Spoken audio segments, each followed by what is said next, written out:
जय हिंद दोस्तों, Moody's classes में आप सभी का स्वागत है।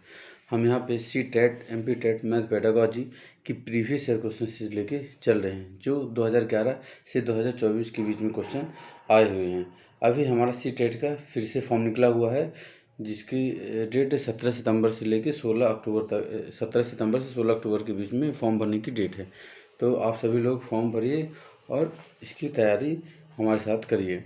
हम इसके पहले 25 वीडियो अपलोड कर चुके हैं, किसके प्रीवियस ईयर क्वेश्चन सीरीज की, जो मैथ का। तो कृपया हमारे प्लेलिस्ट में जाइए और सभी को देखिए। आपकी परीक्षा की दृष्टि से बहुत ही महत्वपूर्ण है और इसकी एग्ज़ाम की डेट क्या है, 15 दिसंबर है।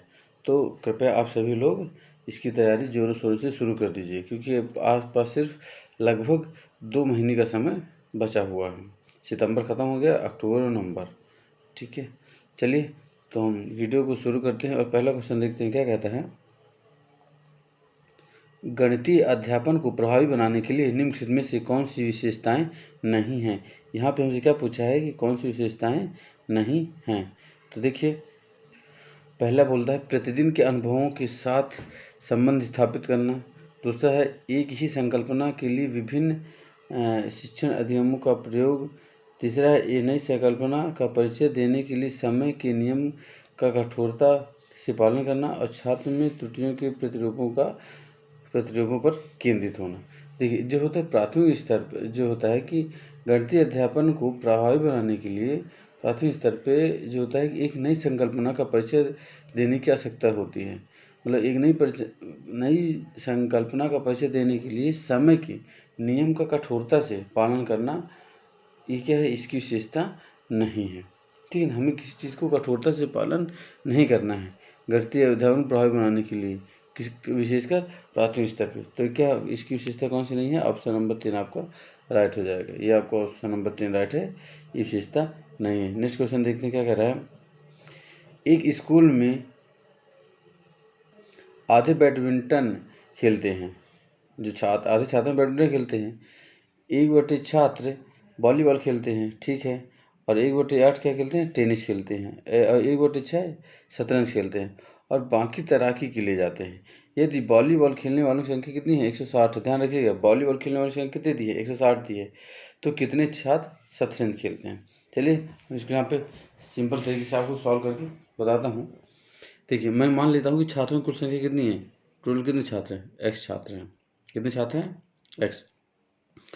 वॉलीबॉल खेलने वालों की संख्या कितनी है, 1/4, मतलब कितना हो गया, x/4 हो गया, ठीक है।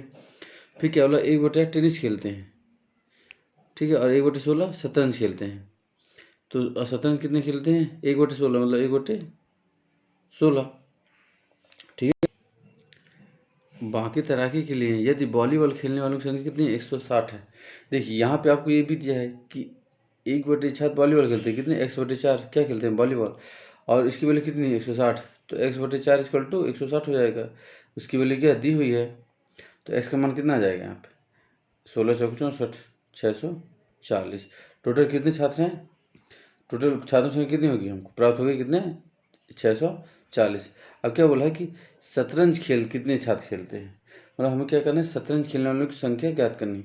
तो कितने छात्र शतरंज खेलते थे, 1/16, मतलब x/16।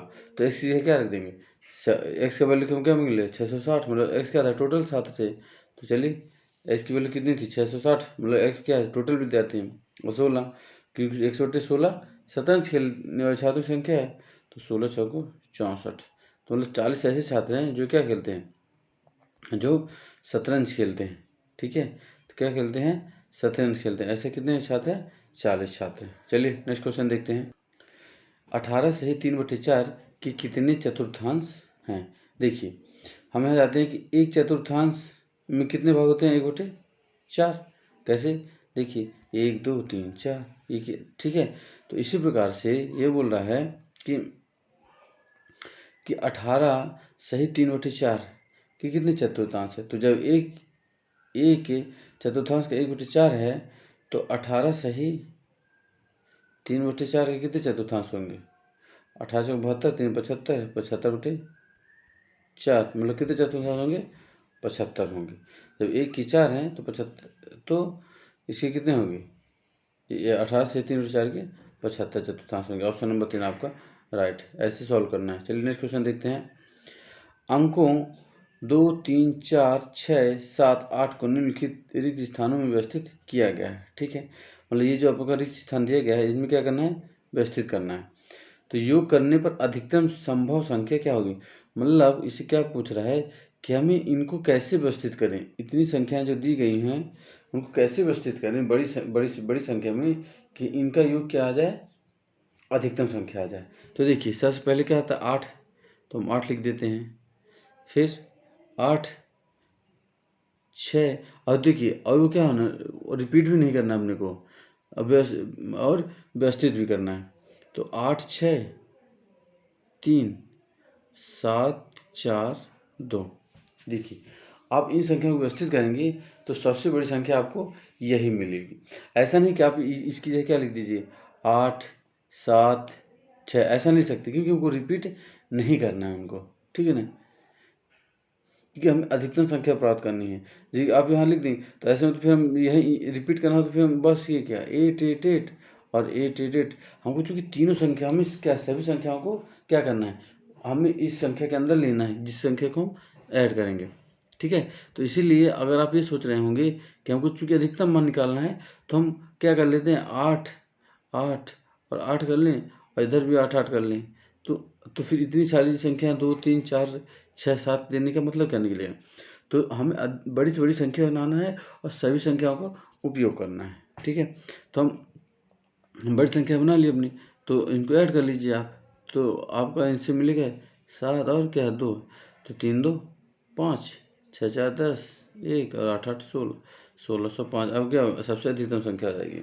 आप भी अन्य तरीके से करके हमको कमेंट बॉक्स में कमेंट करिए अगर इस 1605 से बड़ी संख्या आती है। चलिए नेक्स्ट क्वेश्चन देखते हैं क्या कह रहा है। 50 में एक पूर्ण संख्या जोड़ी जाती है। 50 में मान लो कोई एक पूर्ण संख्या क्या मान ली x जो जोड़ी घटाई जाती है, और फिर वही संख्या 50 में घटा दी जाती है। ठीक है, क्या कर जाती है, घटा दी जाती है। तो प्राप्त दोनों संख्याओं का योग क्या है। देखिए 50 में एक पूर्ण संख्या हम जोड़ दिए, मान लो कोई संख्या क्या है x है। ठीक है, और फिर वही संख्या 50 में घटा दी जाती है। तो दोनों संख्या का जोड़, तो दोनों संख्या का जोड़ क्या हो जाएगा 50 माइनस x। ये अलग संख्या होगी, एक अलग संख्या होगी, बस जोड़ दीजिए, कितना मिल जाएगा आपको, बस एक्स कैंसिल 100। आपका आंसर क्या हो जाएगा, ऑप्शन नंबर 1 आपका राइट होगा। चलिए नेक्स्ट क्वेश्चन देखते हैं क्या कह रहा है। नई दिल्ली चेन्नई राजधानी एक्सप्रेस गाड़ी की निम्नलिखित रेलवे समय सारणी को पढ़िए और प्रश्न का उत्तर दीजिए। चलिए पढ़ते हैं।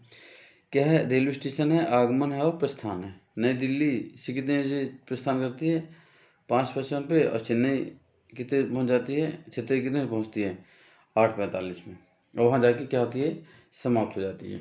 तो कथन क्या कह रहा है कि निम्नलिखित में से कौन सा कथन सही है। पहला बोलता भोपाल से चेन्नई की यात्रा का समय 21 घंटे 40 मिनट का है। देखिए भोपाल से चेन्नई का समय कितने घंटे का, ये बोल रहा ऑप्शन नंबर 1 में। इसमें हमको सही कथन चूज करना है, 21 घंटे 40 मिनट। देखिए पहले ऑप्शन के अनुसार भोपाल कहाँ है, भोपाल से ये है। ठीक है, भोपाल से कितने चली, ठीक है, तो देखिए 12:05 चली, 12:05 चली और कितने बजे पहुँच गई 20:45 पे। तो टोटल कितने घंटे लगे, टोटल घंटे लगे आपको 12 से 20, तो टोटल कितने लगे घंटे लगे, तो 12:05 से 12:05 कितना हो गया 20 घंटा हो गया। और 8 घंटे 45 मिनट इधर, मतलब 20 घंटा इधर और 8 घंटा 45 मिनट कितना हो गया 12 घंटा उधर हो गया, सॉरी हाँ 12 से 12 घंटा हो गया, और 8 घंटा 45 मिनट, तो 12 8 20, तो 20 घंटा 40 मिनट। क्यों, क्योंकि 5 मिनट इधर भी एक्स्ट्रा है 12:05, तो 20 घंटा 40 मिनट लगा। तो पहला ऑप्शन आपका क्या रहेगा, रॉन्ग हो गया। दूसरा क्या बोलता है, भोपाल से विजयवाड़ा की यात्रा का समय 13 घंटे 10 मिनट। देखिए भोपाल से कितने 12:05 पे चली और विजयवाड़ा 14:15 पहुंच गई, तो कितना टाइम लगा, मतलब उसको 14 घंटे 10 मिनट लगा। तो भी ऑप्शन नंबर 2 आपका गलत हो गया। फिर नागपुर से चेन्नई की यात्रा का समय 15 घंटे 10 मिनट का है। नागपुर से चेन्नई, देखिए नागपुर से कितने में चली, नागपुर से चली 5:35 में, और कितने पहुँच गई 20:45 पर। ठीक है, तो कितने घंटा हुआ, तो मतलब 5:35 से 20:45 मतलब 12, 12 3 15, 15 घंटे 10 मिनट, 15 घंटे 10 मिनट, बिल्कुल सही। ऑप्शन नंबर आपका 3 राइट है। तो इस तरह आपको इसको समय को ज्ञात करना है। चलिए नेक्स्ट क्वेश्चन देखते हैं। एक बीकर के 3/7 भाग में पानी है, ठीक है। बीकर को ऊपर तक पानी भरने के लिए 16 लीटर पानी की आवश्यकता होती है। तो बीकर की धारिता क्या है? देखिए 3/7 भाग पानी है उसमें, लेकिन अभी और उसको भरने के लिए 3 बटे मतलब उसको 16 लीटर पानी की और आवश्यकता है। मैं मान लेता हूँ बीकर की धारिता क्या है, x लीटर है, मतलब x लीटर है। तो बीकर में पानी की मात्रा कितनी है? 3/7 है। तो क्या हो जाएगा ये? 3x/7 हो जाएगा, ठीक है। और टोटल बीकर की धारिता कितनी है? x है, टोटल ही है और इतना भरा है, तो और कितना भरना पड़ेगा? तो x माइनस 3x/7, तो क्या जाएगा? 7 × 7 और 3 तो 4x, 4x/7। चूँकि क्या है, अब क्या है, ये इतना पानी और भरना है, तो किसके बराबर दिया गया है? 16 लीटर के बराबर दिया गया है। इससे लीटर बचा ना, x टोटल था और इतना भी भरा हुआ है, तो मतलब कितना बचा? इन दोनों घटा दीजिए तो 4x/7 मिल गया। अब x का मान निकाल लीजिए, तो x का मान कैसे निकालेंगे? 4×4 = 16, 4 ही हो गया और 7 इधर चला गया, तो 7×6 = 28। x बराबर क्या हो जाएगा? 28 लीटर आपकी क्या हो जाएगी? बीकर की धारिता हो जाएगी। चलिए नेक्स्ट क्वेश्चन देखते हैं क्या कहता है।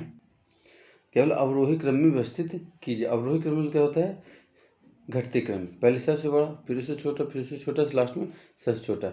चलिए यहाँ पे देखते हैं, सबसे क्या है? 30.5 क्या है? सबसे बड़ा है। तो चलिए यहाँ पे लिख लेते हैं 30.5। फिर उससे बड़ा क्या है? 3.50। फिर उससे बड़ा क्या है? 3.055। फिर उससे छोटा क्या है? सॉरी, उससे छोटा क्या है? 3 यहाँ पे 0.5 होगा, सॉरी यहाँ पे क्या होगा? 3.05 होगा, ठीक है। फिर उससे छोटा क्या होगा? 3.005 और लास्ट में सबसे छोटा क्या होगा? 3.355। तो क्या बोला? अवरोही क्रम में व्यवस्थित कीजिए। तो देखिए ये जिसमें होगा वही ऑप्शन आपका सही हो। तो ये क्या? ऑप्शन नंबर 3 में आपका दिख रहा है, ऑप्शन नंबर 3 आपका राइट। चलिए नेक्स्ट क्वेश्चन देखते हैं क्या कह रहा है। एक दुकानदार ने 5.3 किलोग्राम बादाम, 2100 ग्राम किशमिश और 2.2 किलोग्राम काजू को मिला दिया। इस मिश्रण को बराबर 2 दर्जन मतलब 24 पैकेट बनाना है। 24 पैकेट बना दिए जाएँ तो प्रत्येक का भार क्या होगा? देखिए सभी को आप जोड़ लीजिए। पहले किलोग्राम को ग्राम में परिवर्तित कर लीजिए, क्योंकि आंसर आपका ग्राम में पूछा हुआ है। तो 5.3 किलोग्राम को क्या लिख सकते हैं? 5300 ग्राम लिख सकते हैं, बिल्कुल लिख दीजिए। प्लस 2100 ग्राम प्लस 2.2 ग्राम क्या लिख सकते हैं आप? 2200 ग्राम लिख सकते हैं। सभी को ऐड कर दीजिए, कितना आ जाएगा? 5 2 7 2 9 9, ये कितना आ गया? 900 ग्राम और 3 2 5 1 6, 9600 ग्राम आ गया, ठीक है। और इतना ये क्या होगा? टोटल इतना हो गया आपके पास क्या? मिश्रण हो गया। और कितने पैकेट बनाना? 24 का भाग दीजिए तो 24 चौको 96, तो 400 आ गया आपका। ऑप्शन नंबर 3 आपका राइट हो गया। चलिए नेक्स्ट क्वेश्चन देखते हैं क्या कह रहे हैं। आशा घर के खर्च में कुछ रकम बचाकर एक मोबाइल फ़ोन खरीदना चाहती है।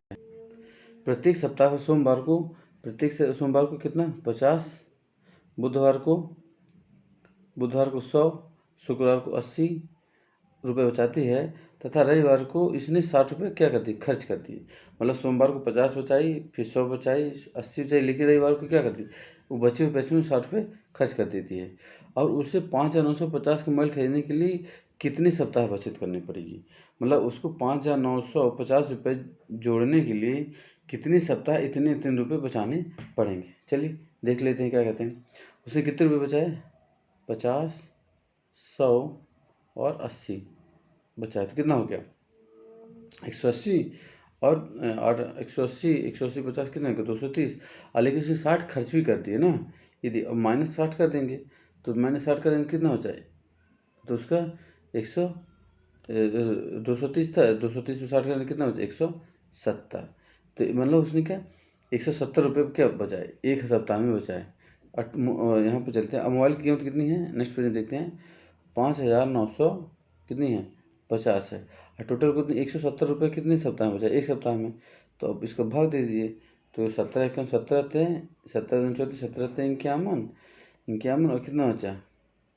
इनका 17 इनके यहाँ बचा 8 और 17 पना 85, मतलब उसको टोटल 35 सप्ताह लगेंगे। कितना? हर सप्ताह जब 170 रुपये बचाएगी तो उससे 5,950 रुपये जोड़ने में ये कितने सप्ताह लगेंगे? 35 सप्ताह लगेंगे। ठीक है, कितने सप्ताह बचत करने होगी? कंटिन्यू 35 सप्ताह तक बचत करेगी, तब जाके वो अपना मोबाइल 5,950 रुपये का खरीद पाएगी। चलिए नेक्स्ट क्वेश्चन देखते हैं क्या कह रहा है।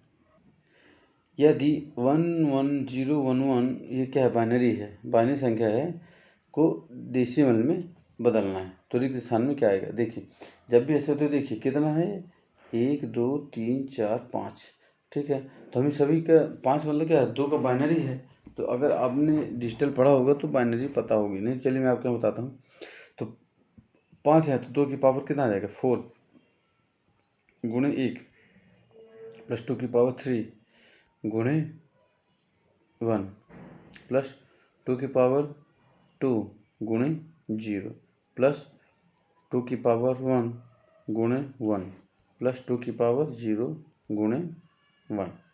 ठीक है, इन सभी को क्या करिए? आप ऐड कर दीजिए।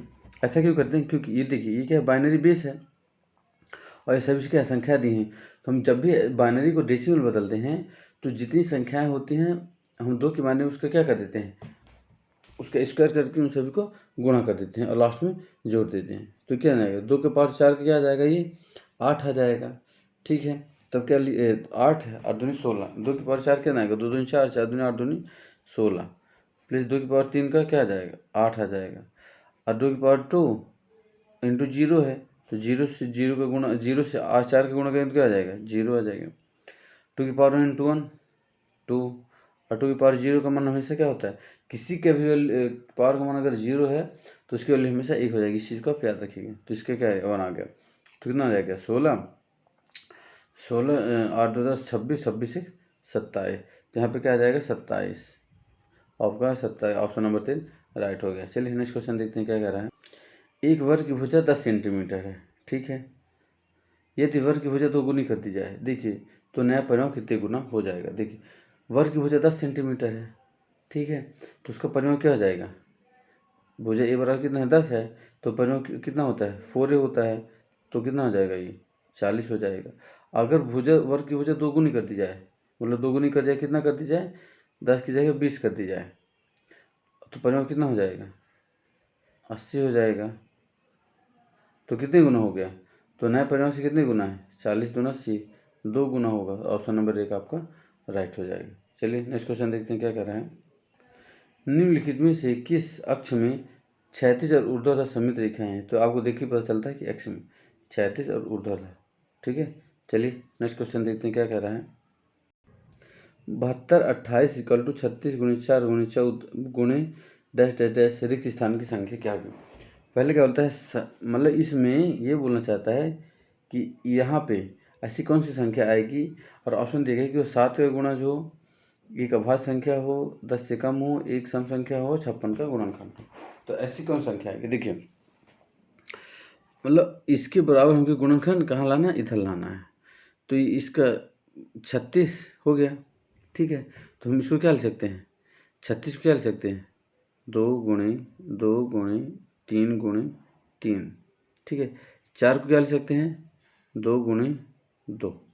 ठीक है, और फिर चूँकि हमको 72 बना लाना है तो 2 गुणे 2 गुणे 3 गुणे 3 ये क्या आ जाएगा? 2 और आ जाएगा। तब तो हो गया ना? इसका कितना हो गया? 3 तिका 9 9 दूनी 18 दूनी 36 दूना 72 और फिर 28 का क्या लिख लेंगे? गुणे 2 गुणे 7 ऐसा लिख सकते हैं। तो कितना हो गया? 7 दूनी 14 दूनी 28। लेकिन अब इसको कैसे लिखेंगे हम? ये तो किधर का हो गया? ये राइट हैंड साइड का हो गया। लेफ्ट हैंड साइड में कैसे लिखेंगे? 2 गुणे 2 गुणे 3 गुणे 3 36 लिख लिए। फिर 4 क्या लिख लेंगे? 2 गुणे 2। फिर हमके पास क्या बचा? हमारे पास क्या बचा? एक 7 बचा और एक 2 बचा। तो गुणे 2 गुणे 7 क्या आ गया? 14 आ गया। तो यहाँ पर आपको क्या आ जाएगा? 14। तो क्या हो गया? 14 क्या है? 7 का गुणा जो है बिल्कुल सही है, तो 1 नंबर। ठीक है, तो पहला ये सही हो गया। जिसमें से गुल्ल लगा वो सही माना जाएगा, जिसमें मैं क्या राउंड कर रहा हूँ। एक अभाज्य संख्या है? नहीं। 14 क्या अभाज्य संख्या है क्या? नहीं है। तो ये दूसरा क्या हो गया? गलत हो गया। 10 से कम है? बिल्कुल सही है, तो ये भी सही हो गया। ठीक है, क्या 10 से कम है? गलत, सॉरी ये नहीं है, ये 10 से ज़्यादा है, 14 है ना, गलत, ये नहीं होगा। एक सम संख्या है? बिल्कुल सही है। तो आपका क्या हो गया? पहला और चौथा, और 56 का गुणज है, बिल्कुल 14 चौको 56। तो आपका पहला चौथा पाँचवा, पहला चौथा पाँचवा क्या हो जाएगा? राइट हो जाएगा। चलिए समझ में आ गया। नेक्स्ट क्वेश्चन देखते हैं। समावेशी विद्यालय में आप अपनी कक्षा में दृष्टिबाधित छात्रों की आवश्यकता को कैसे पूरा करेंगे? देखिए, जो दृष्टिबाधित छात्र हैं उनके लिए हमें समावेशी विद्यालय में क्या होता है कि अपनी कक्षा में दृष्टिबाधित छात्रों की आवश्यकता को शिक्षण अधिगम की वैकल्पिक प्रमाणियों और साधनों का प्रयोग करके हम पूरा करेंगे। तो इसमें क्या हो जाएगा? ऑप्शन नंबर 3 आपका राइट हो जाएगा। चलिए नेक्स्ट क्वेश्चन देखते हैं क्या कह रहा है। निम्नलिखित में से कौन सा गणितीय प्रक्रम नहीं है? इसमें क्या होता है कि हम किसी भी चीज़ को गणितीय प्रक्रम मतलब क्या होता है कि हम गणित को कैसे याद रख सकते हैं या सॉल्व कर सकते हैं। तो मतलब उसको हम कंठस्थ करना है, क्या है? गणितीय प्रक्रम नहीं है। मतलब उसको हम याद करके उसको मतलब रट करके याद करना क्या है? गणित की प्रक्रिया का ये क्रम नहीं है। तो ऑप्शन नंबर 4 आपका राइट हो जाएगा। चलिए नेक्स्ट क्वेश्चन देखते हैं। कक्षा 3 के छात्र ने 16 × 25 का गुणनखंड इस प्रकार किया। ठीक है, इस प्रश्न को हल करने के लिए छात्र ने गुणज के किस नियम का प्रयोग किया है? देखिए आप 16 × 25 का गुणनखंड का मल्टीप्लाई करें तो क्या मिलेगा आपको? 400 मिलेगा। तो अब इसको इस तरीके से क्या किया गया है? गुणनखंड किया गया है। तो प्रश्न को हल करने की छात्र गुणन की किस नियम का प्रयोग कर रहा है? तो यह क्या कर रहा है? ये जो विधि है ये की वजह से क्या है? साहचर्य सिद्धांत का है। इस तरह की जो भी विधि का प्रयोग करता है वो साहचर्य सिद्धांत का विधि का प्रयोग करता है। देखिए साहचर्य नियम क्या होता है? A × B × C × D equal to A × C × B × D। तो इसमें देखिए आप क्या मान सकते हैं? 8 पहले 8 × 2 × 5 × 5 किया है, फिर वही 8 × 5 और × 2 × 5 कर लिया। तो इस प्रकार क्या है? ये क्या है? साहचर्य सिद्धांत है। तो इस चीज़ को आपको याद रखना पड़ेगा। चलिए नेक्स्ट क्वेश्चन देखते हैं क्या कह रहा है।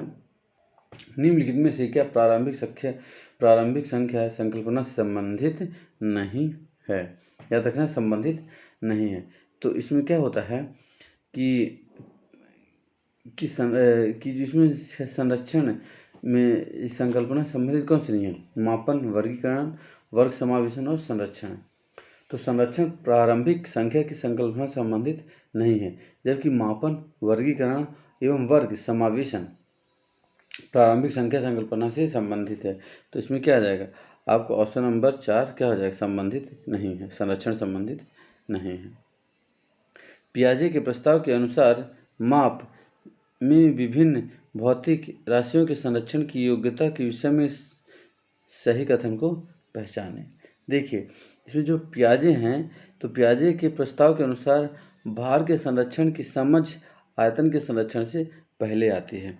ये जो माप के संबंध में इनकी भौतिक राशियों के संरक्षण की योग्यता के जो विषय में सही कथन दिया है, उन्होंने ये बताया है कि पियाजे के प्रस्ताव के अनुसार भार के संरक्षण की समझ आयतन की संरक्षण से पहले आती है। तो ऑप्शन नंबर 2 आपका क्या हो जाएगा? इसमें राइट हो जाएगा। चलिए नेक्स्ट क्वेश्चन देखते हैं क्या कहता है। निम्नलिखित समुच्चयों में से कौन सा गणित में प्रश्न को हल करने का कौशल है? क्या कौशल है? याद रखिए इसमें प्रश्न को हल करने का कौन सा कौशल है? कंठस्थ करना गलत, प्रत्यय त्रुटि विधि गलत, चित्रांकन करना, पीछे से हल करना, रट लेना गलत। तो इसमें ऑप्शन नंबर 4 ही सही होगा। विवेचना करना, चर का प्रयोग करना और प्रतिरूप देखना। ये आपको देख के ही समझ में आ रहा है कि हम किसी भी गणित को हल करने के लिए ना तो याद नहीं कर सकते हैं। ठीक है, तो देखिए कंठस्थ कितने है? पहले में भी है, दूसरे में भी है और रट लेना तीसरे में भी है। तो आपका यहीं से ऑप्शन गलत हो गया। तो हम इसमें क्या करते हैं? विवेचना करते हैं, चर अचर राशि का प्रयोग करते हैं और प्रतिरूप देखते हैं। तो चलिए नेक्स्ट क्वेश्चन देखते हैं क्या कह रहा है। वैन हेले स्तर जिस प्रकार विकास की आवश्यकताओं का संकेत करते हैं वह है। वैन हेले के स्तर जिस विकास की आवश्यकताओं का संकेत करते हैं वह क्या है? देखिए मैंने आपको मेरे ये क्या 26 नंबर का वीडियो है, जितने 25 वीडियो हैं उसमें से वैन हेले के 2 क्वेश्चन या एक क्वेश्चन पूछा ही पूछा है। तो वैन हेले आपके लिए बहुत ही महत्वपूर्ण है। मैं वैन हेले के जितने भी क्वेश्चन आए हुए हैं अभी तक, तो एक पूरा वीडियो लेके आऊँगा जिसमें पूरा सिर्फ वैन हेले के से रिलेटेड क्वेश्चन रहेंगे। तो इसमें क्या हो जाएगा, पहला बोला है भिन्न, दूसरा बोला है संख्या की संकल्पना, तीसरा बोला स्थानीय मन और चौथा है ज्यामितीय चिंतन। तो वैन हेले, तो मैंने अब पढ़ा है कि वैन हेले की ज्यामितीय चिंतन के कितने स्तर होते हैं, 5। तो यहाँ पे सीधा सिंपल आपका आंसर हो जाएगा, क्या हो जाएगा, ज्यामितीय चिंतन। चलिए नेक्स्ट क्वेश्चन देखते हैं। राष्ट्रीय पाठ्यचर्या की रूपरेखा NCF 2005 की अनुशंसा के अनुसार प्राथमिक विद्यालयों का गणित पाठ्यक्रम 2005 की जो राष्ट्रीय पाठ्यचर्या की रूपरेखा है उसमें प्राथमिक विद्यालयों का गणित पाठ्यक्रम कैसा होना चाहिए। पहला बोल रहा है कि छात्रों को प्रगामी गणित के लिए तैयार करने वाला होना चाहिए। दूसरा बोल रहा है छात्रों के प्रतिदिन के अनुभव से संबंधित होना चाहिए। तीसरा बोला कार्य विधिक ज्ञान पर केंद्रित होना चाहिए। और चौथा बोलता गणितीय संकल्पना में कठोरता होना चाहिए। इसमें मुझे सबसे उचित लग रहा है ऑप्शन नंबर 2, क्या है, छात्रों के प्रतिदिन के अनुभवों से संबंधित होना चाहिए। जैसे कि मान लीजिए क्लास में कोई एक बच्चा समोसा लेके आता है, तो वो क्या बोलेगा कि यह एक त्रिभुजाकार है। तो उससे क्या हो गया, बच्चों का क्या दैनिक जीवन में जो यूज कर रहे हैं, जो उपयोग कर रहे हैं, तो उससे क्या होगा, उनके अनुभवों से क्या होना चाहिए, संबंधित होना चाहिए। तो ऑप्शन नंबर 1 आपका ऑप्शन नंबर 2 आपका बिल्कुल सही है। ठीक है, तो चलिए नेक्स्ट क्वेश्चन देखते हैं क्या कह रहा है। और ये आपका लास्ट क्वेश्चन है, 2 दशमलव वाली संख्याओं के गुणन जैसे कि 0.3 × 0.2 = 0.6 की संकल्पना को समझाने के लिए निम्नलिखित में कौन सा शिक्षण अधिगम साधन उचित है। ठीक है ना, इसमें कौन सा साधन उचित है, इसमें देखिए 0.3 × 0.2 = 0.6 को आप अगर किसी भी अधिगम में संकल्पना को प्रदर्शित करेंगे तो उसके लिए आपको ग्राफ पेपर का उपयोग करना पड़ेगा। ठीक है ना, तो यह क्या होगा, सबसे उचित साधन होगा। तो चलिए दोस्तों, यहाँ पे हमारा सारे क्वेश्चन समाप्त होते हैं। तो कृपया आप हमारे सभी वीडियो को देखिए और जो भी डाउट हो तो आप कमेंट बॉक्स में कृपया हमें बता सकते हैं। तो चलिए हम आपको मिलते हैं नेक्स्ट वीडियो में। वीडियो अच्छा लगा हो तो कृपया लाइक, शेयर और सब्सक्राइब जरूर करिए और अपने अधिक बीच दोस्तों को भेजिए। ये आपके एग्जाम की दृष्टि से बहुत महत्वपूर्ण सीरीज है। अगर आप ये सारी सीरीज लगा लेते हैं मैथ पेडागोजी की, तो आपका 30 नंबर आपके कहीं नहीं गए हैं, क्योंकि रिपीटेड क्वेश्चन ही आते हैं। क्योंकि इतने सालों से पेपर हो रहा है तो क्वेश्चन आपको कहाँ से देगा। तो चलिए आपको मिलते हैं नेक्स्ट वीडियो में। जय हिंद।